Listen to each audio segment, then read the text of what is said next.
Okay, good morning. We are continuing. Siman Pei Aleph, Dvarim Hayotzim Min Achai. We are on Seif Vav. Okay. Ksheira Shiyan Kamina Trefa.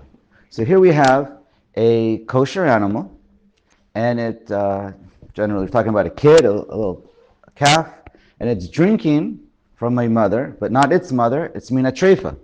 It's sucking from a trefa. So now you're going to have the milk inside the keva, the stomach of this child who's nursing, right? Hanimtza bekevata. You find it in the keva. Mutter. This milk that's inside is mutter. We're going to see. Well, let's keep reading. The kosher kain trefa shian kamina kshera. Kosher kain. If you have a trefa animal and it's nursing from a kosher, a trefa is nursing from a kosher, so any milk that you find inside the stomach is 100% kosher. Mishum de chalav hamechunas bekeva, because any of the milk that's inside the keva is pirsha be'almahu. It has a din that it's 100% pirsha, it's refuse, digested waste. It's 100% mutter. It's not machal anymore. So anything you find that's inside the stomach is kosher. That's the opinion of the Rif and Rambam. Now, it's a three-way machlokas. V'yesh osrin. This is the Rabbeinu Tam. B'chalav tzalul hanimtza b'kevat kshera shiyancha min trefa. However, okay, so when the milk enters the stomach, right? There's the renin, there's the enzyme. It starts to make it congeal. Eventually, it can turn into cheese. So, in the keva, you can have two parts to this milk. There's the part that's more solid, it's congealed, and then you have just the loose, more salul, the more liquid, clearer part, or just looks like regular milk. That's inside the keva, right? Depends on at what point, at what stage, and which part of the milk is congealed or not congealed. So he says, according to Rabbeinu Tam, anything that's already congealed, that has a din of pirish, and it's 100% mutter. But any of the part of the milk that's not congealed, that has the same din of milk, it has the same status of the milk where it came from. So if the milk came from a trefa, the milk's non-kosher. If the milk came from a kshera, then the milk is kosher. Okay. Haga v'hachin nahug, and that's the minhag. So the Shulchan Aruch would paskin like the stam, and the Ramah paskins like this yesh osrim mihu ein chosheshim shema yinakem min trefa. But we're not worried about that. We're not worried about it at all. We always assume that your kosher animal drinks from a kosher milk, and the milk inside is all kosher. Umina temeya. We're not worried about it that it drinks from a trefa or a temeya, but right? We know what a trefa is. Temeya is a non-kosher animal. V'kol mutter, and everything in there is mutter. Kol zman sheli yadanu bevadai shianka, unless you know for sure it drank from there. Mina. Okay, mehem. Fine. We'll read what I have the brackets. Yesh osrim. And some say, no, lechatchila, well not no, he's adding. And some say, lechatchila lahamid b'keva trefa shiyanka min akshera afilu b'karosh mishum marit ayin. So some say, the Gemara only talks about, in Chulin, that it talks about you're not allowed to put it in a keva of a nevela. There's an isser derabanan lechatchila, you don't put it in the stomach or with the milk and enzymes from a nevela. No, it's in the sac, the actual sac or actual skin of the nevela, because it's nireh ka'ochle nevelos. So there's a chashash that people are going to think you're doing of maras ayin, or it might lead to something. Anyway, so that's why a nevela is aser lechatchila. That's the din in the Gemara. We're going to. You're talking about putting into putting into a actual stomach.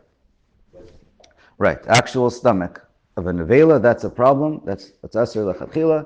That's what the Gemara discusses. Again, this seif, we're discussing milk, and we're going to discuss this a little bit more about the actual keva in Pei Zayin. So let's wait for that portion. but the Ramah brings it in here a little bit. So anyways, so that's the issue. So the Ramah is machmer also lechatchila for a kevat shreifa. Okay? The near ka'ochle trefos, because he applies the same Gemara of Nevela to trefa. V'chen noagin lechatchila, that's all the minhag lechatchila. Aval b'di'evid, or shenit arva, b'acheret hakol mutter. But b'di'evid, he paskins like the Shulchan Aruch, and everything is mutter. Okay.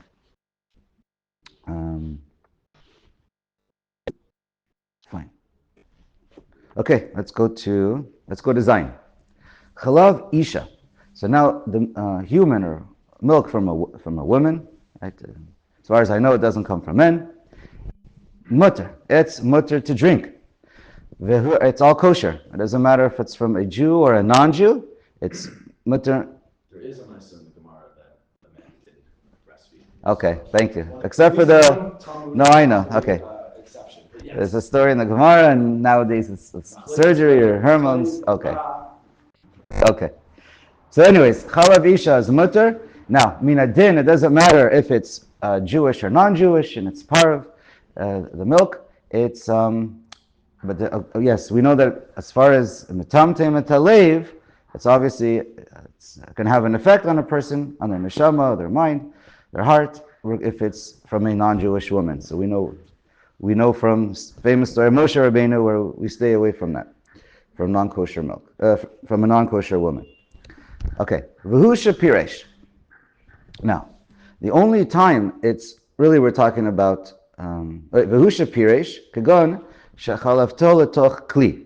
The only time it's mutter l'maisa min Torah it's mutter. Midarabanan, the only time it's mutter is if the milk from the human is expressed milk that's in a cup. Has to be in a cup, haga, olatoch hayad, or it can be in her hand.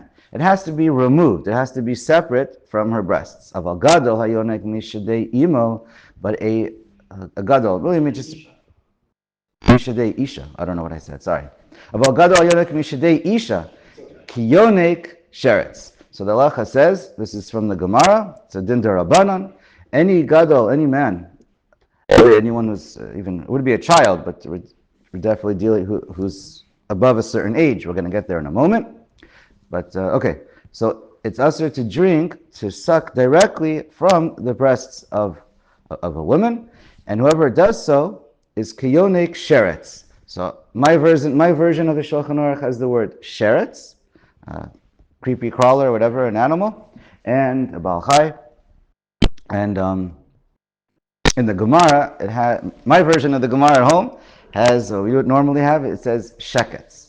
So there's two girsas, sheretz or sheketz. Let me just read the next line. Afilu cholevet letoch piv.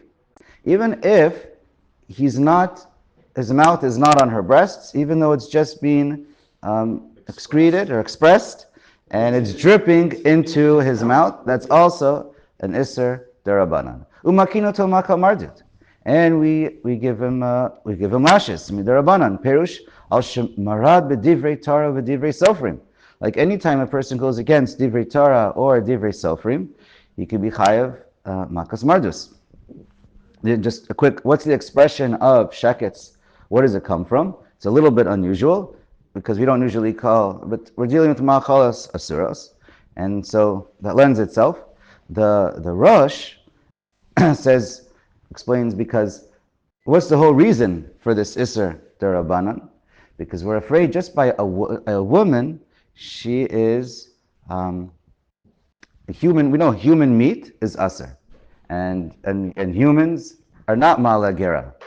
So we're afraid that if a person thinks he's allowed to drink directly from a woman, it might lead to him also thinking he's allowed to have milk from a behema temeya. So in order to avoid people thinking you could drink from a behema temeya, because you might make an analogy, not because women have any comparison to animals, but because they're not me'ala gera, and human meat is aser. Okay, the Ravid has another explanation, because he says, anything that's alive, any animal, is called a sheretz. And it's the Torah that's matir milk from an animal. We also learned it might be Ever Minachai.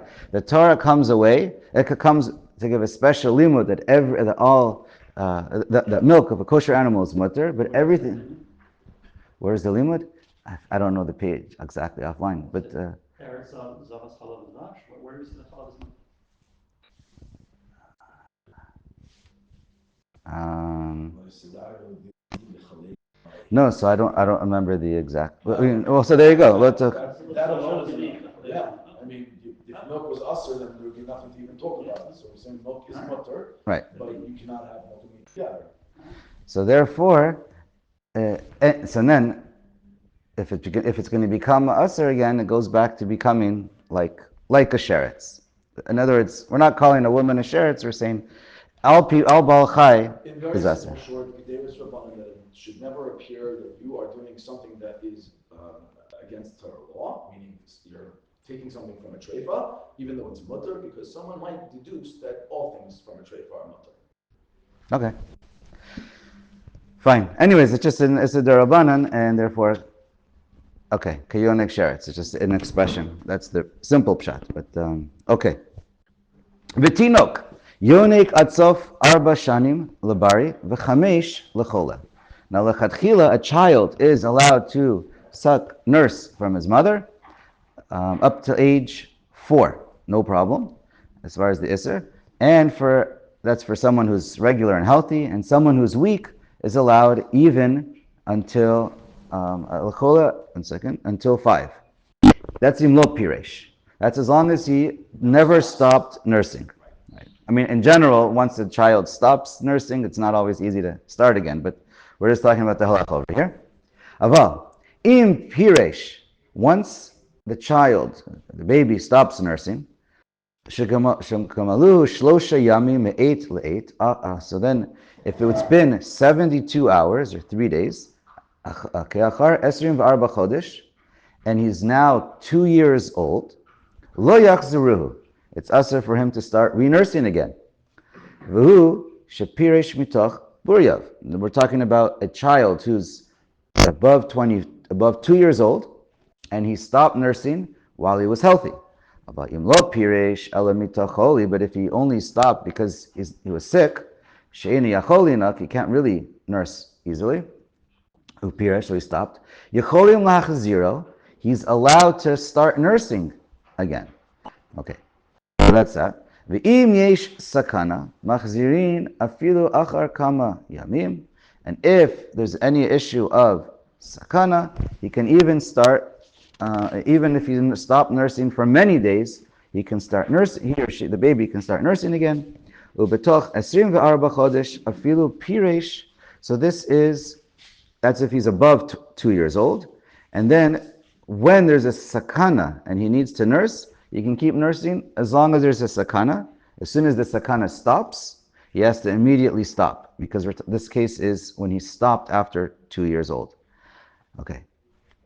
But if he stopped when he's within the first 2 years, afilu piresh mitoch buryav. Even if he stopped while he was healthy, buryav, chodesh ayoter, even a month or more. Moter lachzor velinok. Ad sof esrim ve'arba chodesh. So anytime it's within the first 2 years and he stops, doesn't matter how many days or months, he can restart again, but then he gets only until 24 months, 2 years, not the 4 or 5 years. So he can restart, but once he restarts, he can keep going until 5. I think he can only go until 2. Really? I think so. Yeah, that's the difference. That's the difference between the first case when he never stopped and when he did stop. But a child that stopped as a result of being sick, meaning I Okay. think we're dealing with a conscious stopping versus an out of your control stopping. So if a child stops as a result of being sick, he's motivated to go to 4 or 5. Child stops because he's Right. not in the mood, or she's not in the mood, the baby's not in the mood, and all of a sudden, a week later, they're like, Mom, they want it, and they only get till 2. Good. Now, as far as the Ramah says, look in Ibn Ezer as far as the Ibor, Shana me'uberet, how that works. Okay. Chalav nochrit, ke chalav Yisraelit. So here we have, there's no difference between a Jewish or non-Jewish milk of a human.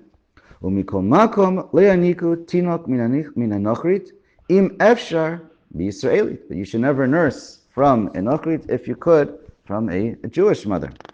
The chalav nochrit metamtem halev, because non-Jew milk from a goya, can lead to impurify the heart. Umoli lo tevara, and it can give you bad character traits. V'chen lo tochal hamineket afilu Yisraelit devarim asurim. And no, even the mother who's nursing should also not eat non-kosher food. Obviously, but we're talking about, let's say she's sick and she has no choice and she has to, so then it could be recommended. Shach brings it down. If the mother has to eat non-kosher for halachic reasons, like for dietary, for sakana, so then perhaps she should hire someone else to nurse the child. And certainly the child, and also the child himself, should not should not eat treif, ki kol ze mazik lo bezaknuto, because it'll affect him for the rest of his life, even when he gets older. Right. Okay, so therefore, even though the Shach points out, you might not be chayev to separate a little child from eating treif, you should. You should be makbid on what your kids eat, because it's for their own good and it will affect them. Okay. I think we're going to get to Chet. Anything important? Right. We mentioned before, a chola means someone who's weak. Lav davka sakanas, real in sakana. So okay. What if the child stopped and now after 2 years, why did the child stop? Stop because he stopped normal. Okay, so if the child stops, after 2 years he becomes sick. So sick. So if he needs to drink the milk, then he's allowed to just for the amount of days when he needs to drink the milk. Has to be a sakana. I mean, just not even a chulsha or a real sakana for sure. No, it has to be a sakana. No. We're talking about serious. Right. The Shach says beferush, if he's only becomes a chola, that's not good enough. It's usher to go back, even by Yisuri derabanan.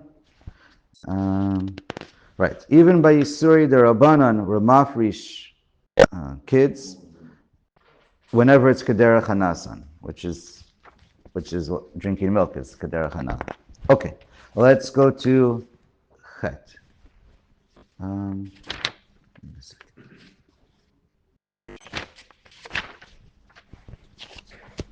Okay. So, yeah, just one last case. If a person, based on this halacha, if a person runs out of milk for his coffee, he's allowed to put milk from a human, especially if it's a Jewish woman, into his coffee. It's lav dafka your own wife. And it's power. And it's part of. Is that what he said? Okay. Let's go to Chet. Dvash devorim mutter. V'alfa pisha gufi advorim me'uravim bo ukeshem. Okay. So we learned that dvash devorim is mutter. What is this? This is the honey from bees, not date honey. We're talking about honey from bees. What's the hava mina that it should be usher? Is because we learned anything that comes out of. There are little bee legs and other things that can be included in the honey. Yeah, we're getting there. First of all, you have to understand why is the honey itself mutter? Because anything that yotzei mina tameh, any product, right? If you want to dissect an animal and an insect and eat parts of it, that's also going to be aser. Or anything that's okay.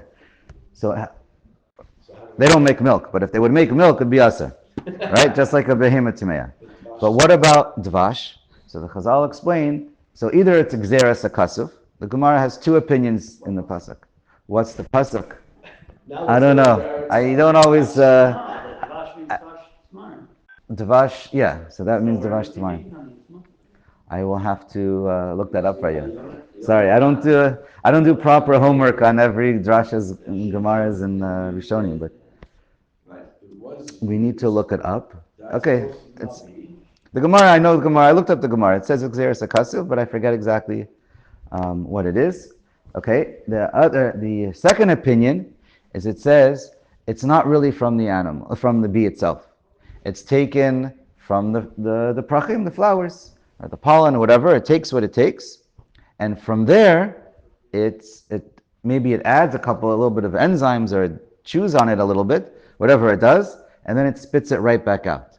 So what you're having, your honey, is not a secretion. It's a secretion. The bee's just a carrier.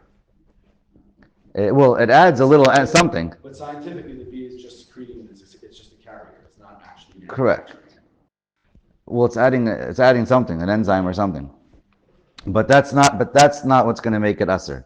The essence of the honey is we say it's not coming from the bee itself.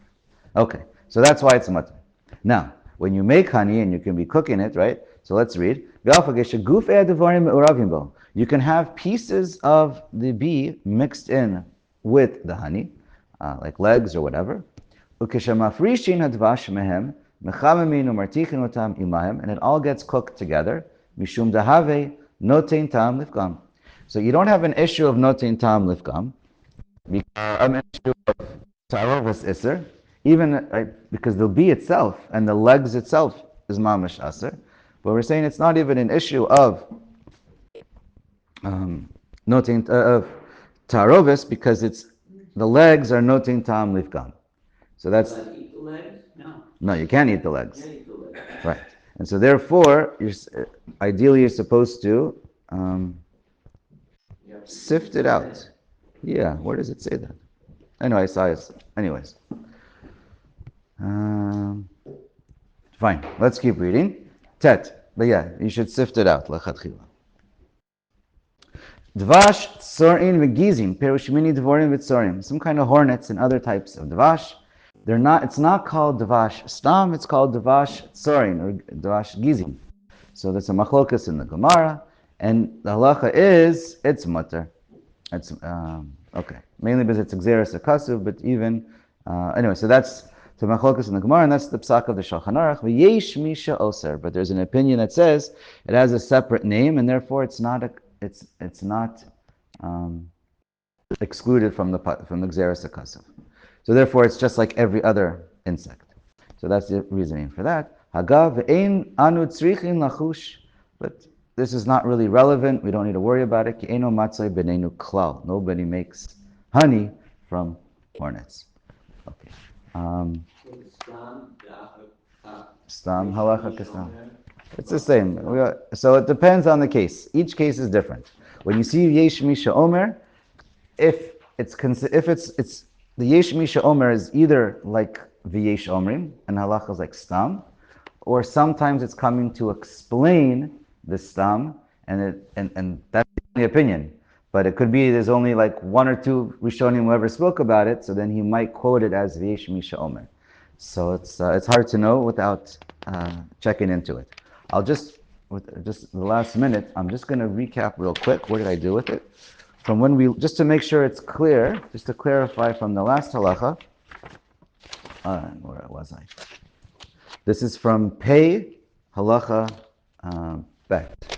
Yeah, I'm just going to explain that as soon as an animal this is going back to Siman Pei halacha bet, that as soon as an animal is a treifa, so then the meat and the milk from then on becomes aser. Anything before it was a treifa, so the milk that came from the animal before is obviously a kshera, because at the time it was a kshera, and the meat, well, by definition, you're only going to shecht it when you shecht it, and then it's a treifa, so the meat's always going to be aser. So therefore, if it's milked, and then the cow, and then you find out it's a treifa, then it depends if it's, again, we're not going to repeat everything, but it depends if it's 3 days or more than 3 days, machlokas Shulchan Aruch Ramah, and there's always a few other factors to keep in mind. And so, one second. Right, so regarding the milk, it all depends if it was milked before or after it became a treifa. Now when we said gimel days, just like here, when we said gimel days over there, it's also 72 hours. And nowadays, these mixtures of milk being with other milk is extremely rare because we have dairy cows and non-dairy cows, and no one's slaughtering their dairy cows. They're worth a lot of money, and they also have sirchas, more likely. So generally, you're not going to have that issue, and fine. We'll leave it like that. I found your limit real fast. Okay. It's Vayikra, Perek Yud Aleph. Vayikra Kaf Perek Yud Aleph. Yud Aleph Chaf Aleph. It's learned by Rabbi Yaakov in the Gemara. Rabbi Yaakov says what? Rabbi Yaakov says that this What's the pasuk? Okay.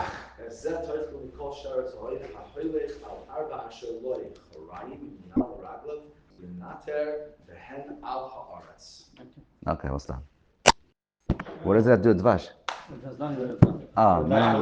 No, the Gemara Masechtas Brachos says this pasuk as the limud of learning it out. We have to go to the Gemara Masechtas Brachos. But it doesn't. No, the Dvash then is